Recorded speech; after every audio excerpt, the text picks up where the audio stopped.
Bonjour à toutes, bonjour à tous, j'espère que vous allez bien. On se retrouve aujourd'hui pour la suite de la fable d'hier.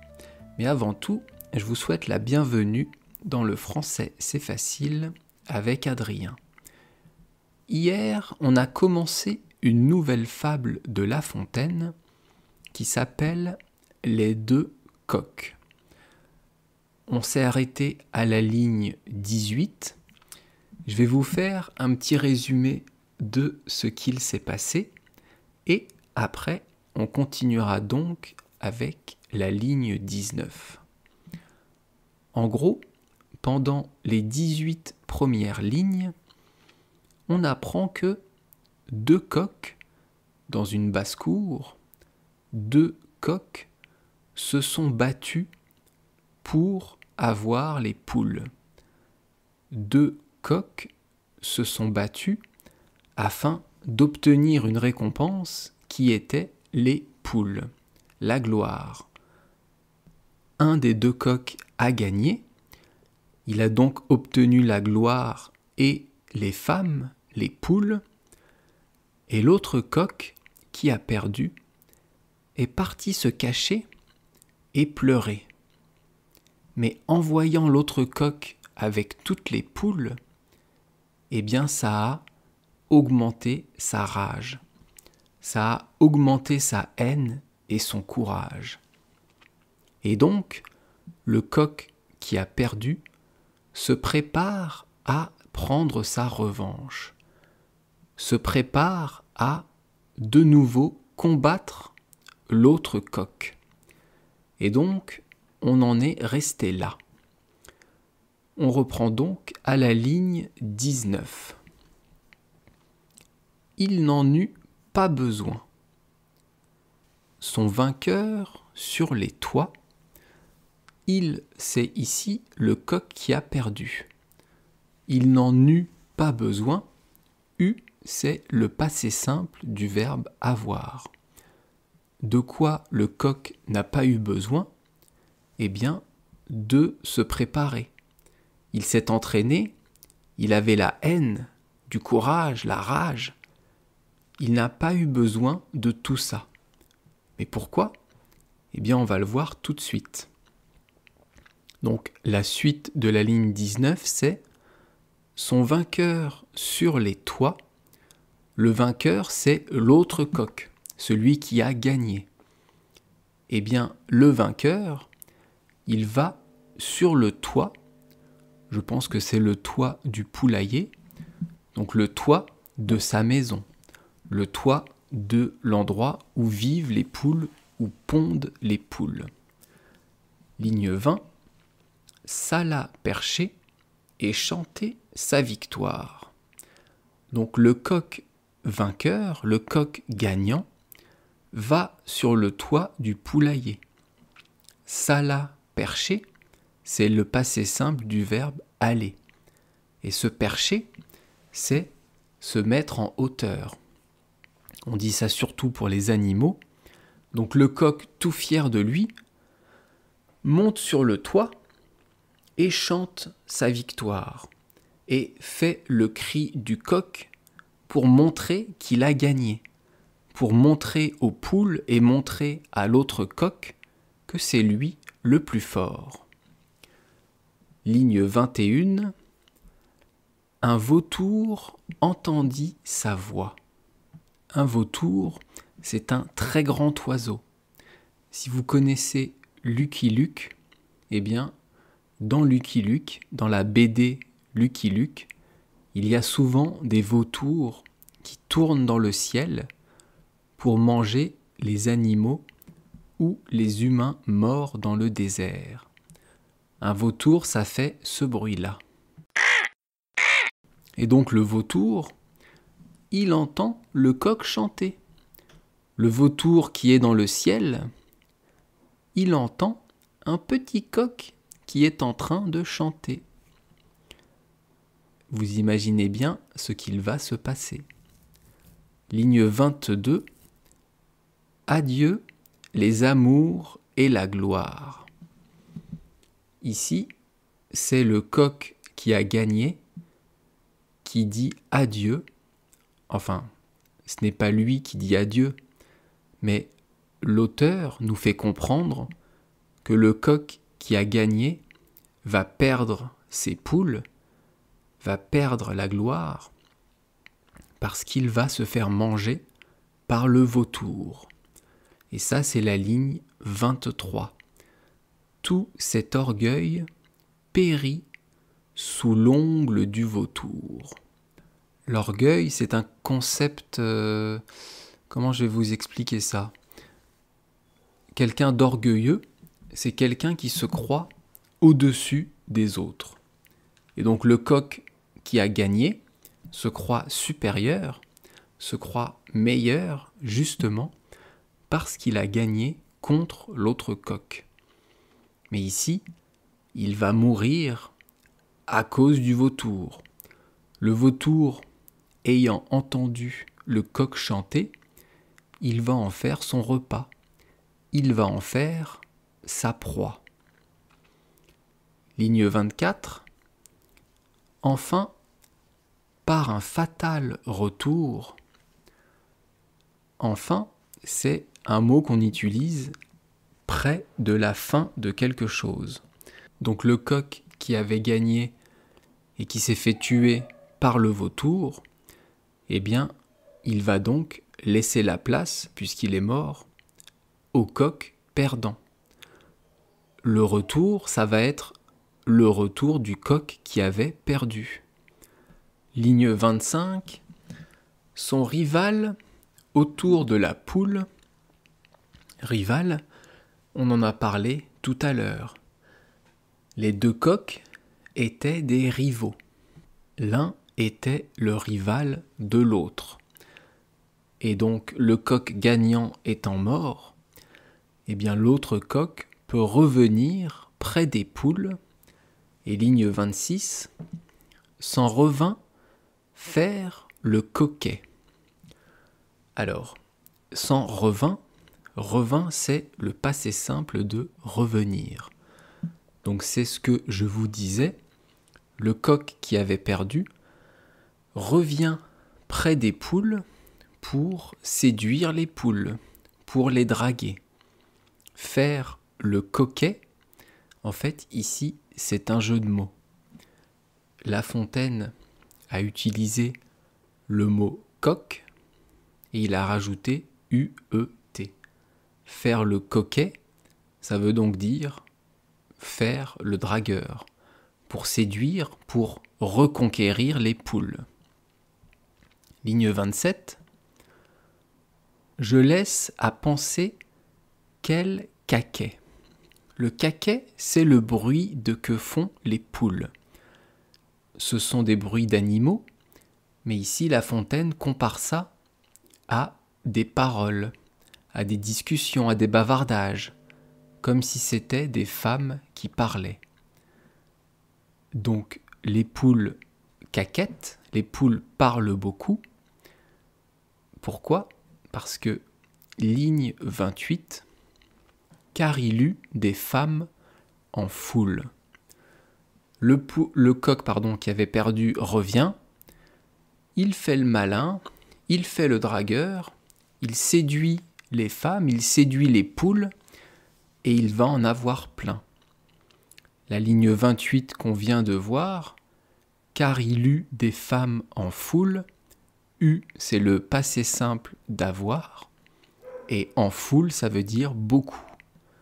Donc le coq qui avait perdu est revenu et a eu beaucoup de femmes, beaucoup de poules autour de lui. Ligne 29. La fortune se plaît à faire de ses coups. La fortune, c'est ici le hasard. La fortune, ça peut vouloir dire la richesse, ça peut vouloir dire être riche, mais ça peut aussi vouloir dire le hasard, un coup du sort. Donc ici dans la phrase, ce qui est intéressant, c'est qu'on est revenu au présent. La fortune se plaît à faire de ses coups. Se plaît, c'est le présent de plaire. ce n'est plus un temps du passé.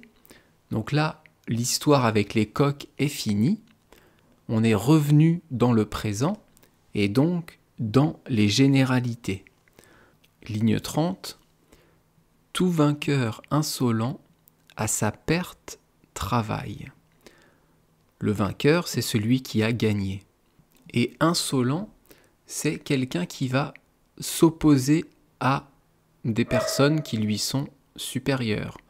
Quand on parle d'un élève insolent, c'est un élève qui va répondre, qui va peut-être même se moquer de son professeur.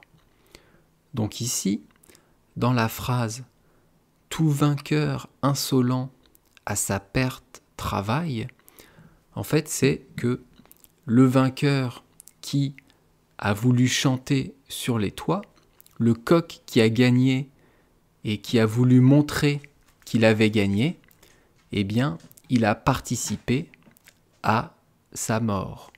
C'est parce qu'il a chanté, parce qu'il s'est fait connaître, parce qu'il a fait du bruit, que le vautour l'a vu.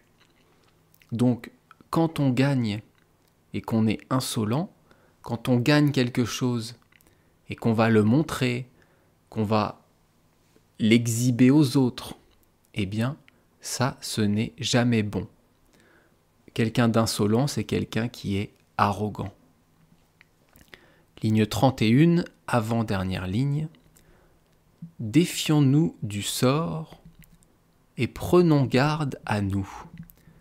Défions-nous du sort, ça veut dire méfions-nous du hasard. Faisons attention au hasard. Ici, dans la fable, c'est un hasard que le vautour était là quand le coq a chanté. Eh bien, c'est à cause de ce hasard que le coq est mort. Donc La Fontaine nous dit « Attention au hasard et prenons garde à nous ». Prenons garde à nous, ça veut dire faisons attention à nous. Soyons plutôt discrets. La Fontaine, l'auteur ici, utilise le « nous ». Ça veut dire lui, ça veut dire vous, ça veut dire moi. Il inclut tout le monde. Donc, en fait, c'est la morale de l'histoire. Quand il dit « nous », c'est qu'il inclut toutes les personnes qui vont lire la fable et lui-même. Ici, on parle des humains et on ne parle plus des coqs. Et dernière ligne, c'est « après le gain d'une bataille ».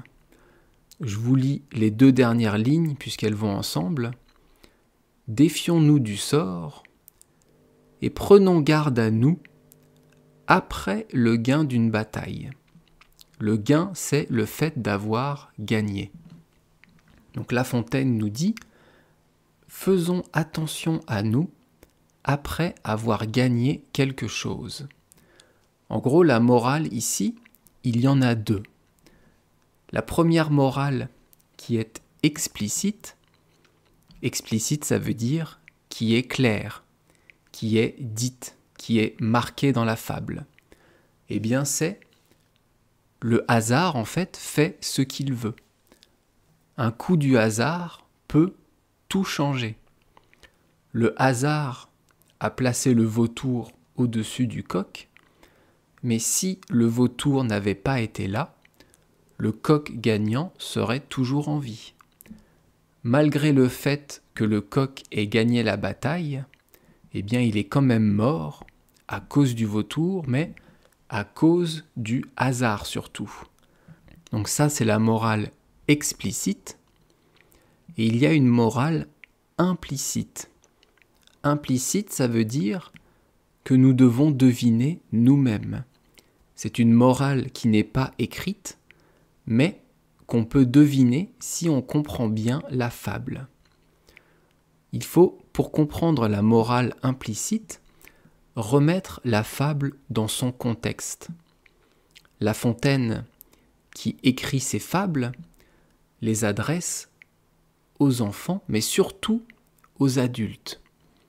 Il va utiliser des animaux pour faire passer des idées qu'il ne pourrait pas faire passer avec des humains. C'est quoi l'idée qu'il veut faire passer ici? En fait, le message de cette fable, eh bien, il est adressé au roi de France, au roi Louis XIV. Quel message c'est? Eh bien, c'est le message qui dit deux choses. La première, c'est qu'une guerre peut commencer pour pas grand-chose. Une guerre entre deux pays peut se déclencher pour des petites choses, donc il faut faire attention. Dans la fable, les deux coqs étaient en paix, et parce qu'une poule est arrivée, que la guerre a commencé, à cause d'une poule, simplement d'une poule. Donc ça, c'est la première partie de la morale implicite. La deuxième partie, c'est que la guerre qui a été déclenchée peut se terminer d'une façon inattendue. On peut gagner la guerre et au final se faire tuer par un autre ennemi. Ici, c'est le vautour qui a mangé le coq gagnant. Donc le message adressé au roi, à Louis XIV, et surtout au futur roi, donc Louis XV, c'est attention à la guerre, attention à ne pas déclencher de guerre pour rien, et surtout, même si la France, même si le roi gagne la guerre, il y a d'autres choses qui peuvent affaiblir le royaume. Il y a d'autres choses qui peuvent détruire la France. Donc, bien faire attention à faire profil bas, ne pas déclencher des guerres avec tous les voisins. En gros, La Fontaine met en garde le roi contre la guerre. Vous voyez, c'est très intéressant. D'une histoire de coq, La Fontaine, l'auteur, arrive à nous faire comprendre, à nous faire passer des idées sur l'importance de la guerre, sur l'importance surtout de faire attention à ne pas déclencher de guerre. Et ça, on peut le transposer à notre époque, c'est tout à fait valable. Une guerre aujourd'hui peut commencer pour rien du tout, et à la fin, même si le gagnant a vaincu, même si un pays bat l'autre, eh bien ce pays peut se retrouver détruit ou le dirigeant de ce pays peut se retrouver tué à cause d'autre chose, à cause du hasard. Il y a encore une dernière chose dans cette fable qui est intéressant, c'est l'image de la femme. Dans cette fable, les poules représentent les femmes. Et bien ici, elles sont attirées par le pouvoir, par la force, parce qu'elles vont vers le vainqueur. On nous décrit des femmes qui ne sont définies que par leur beauté. On nous dit que ce sont de belles poules avec un beau plumage et qu'elles sont attirées par celui qui a gagné. Alors pourquoi La Fontaine décrit les femmes comme ça? Ce n'est pas qu'il était contre les femmes. En fait, là aussi, c'est un message adressé au roi. Ici, La Fontaine critique l'attitude du roi avec ses concubines, avec ses maîtresses. Parce que ces maîtresses-là détournent le roi de son travail. Ces femmes, attirées par le pouvoir du roi, eh bien, empêchent au roi de faire son travail, de diriger la France. Elles détournent le roi de sa tâche qui est de diriger un pays. Donc La Fontaine fait une critique non pas des femmes, mais des maîtresses, des femmes attirées par le pouvoir. On appelle ça des femmes vénales. Et avec ça, on arrive au bout de l'étude de cette fable. J'espère que c'était pas trop dur pour vous. Évidemment, quand on étudie des fables de La Fontaine, Quand je vous les explique, je m'adresse à des personnes qui sont intermédiaires ou avancées en français. Ce n'est pas pour les débutants. Et maintenant, je vais vous relire la fable en entier, à vitesse normale, et après, je vous lirai une version plus facile pour voir si vous avez bien compris cette fable. Alors, je commence par la vraie fable de La Fontaine. Les deux coqs par Jean de La Fontaine. Deux coqs vivaient en paix, une poule survint, et voilà la guerre allumée. Amour, tu perdis trois, et c'est de toi que vint cette querelle envenimée, où du sang des dieux mêmes on vit le xanthe teint. Longtemps, entre nos coqs, le combat se maintint. Le bruit s'en répandit partout le voisinage. La gent qui porte crête au spectacle accourut. Plus d'une Hélène au beau plumage fut le prix du vainqueur. Le vaincu disparut. Il alla se cacher au fond de sa retraite, pleura sa gloire et ses amours qu'un rival, tout fier de sa défaite, possédait à ses yeux. Il voyait tous les jours cet objet rallumer sa haine et son courage. Il aiguisait son bec, battait l'air et ses flancs, et s'exerçant contre les vents, s'armait d'une jalouse rage. Il n'en eut pas besoin. Son vainqueur sur les toits s'alla percher et chantait sa victoire. Un vautour entendit sa voix. Adieu, les amours et la gloire. Tout cet orgueil périt sous l'ongle du vautour. Enfin, par un fatal retour, son rival autour de la poule s'en revint faire le coquet. Je laisse à penser quel caquet, car il eut des femmes en foule. La fortune se plaît à faire de ses coups. Tout vainqueur insolent à sa perte travaille. Défions-nous du sort et prenons garde à nous après le gain d'une bataille. Et ça, c'était la fable de La Fontaine lue par un Français à une vitesse normale de diction. Et maintenant, je vais vous lire la fable que j'ai réécrite, donc une version plus simple à comprendre. Les deux coqs par moi. Deux coqs vivaient en paix quand une poule arriva, et cela démarra une guerre. À cause de l'amour commença le conflit qui fit même couler le sang des dieux. Le combat dura longtemps entre les deux coqs. Les voisines en furent vite au courant, et les poules arrivèrent au spectacle. Plusieurs belles poules furent le prix du coq vainqueur. Le vaincu disparut. Il alla se cacher dans son coin et pleura sur sa défaite. L'autre coq, tout fier, avait les poules pour lui. Il voyait tous les jours son rival, ce qui alimentait sa haine et son courage. Il se préparait en s'entraînant dans son coin.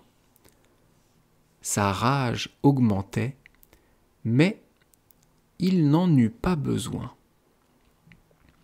L'autre coq, vainqueur, monta sur les toits afin de chanter sa victoire. Un vautour entendit le coq chanter.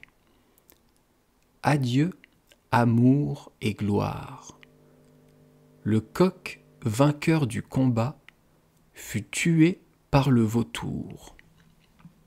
Et donc, le coq perdant retourna près des poules pour les séduire.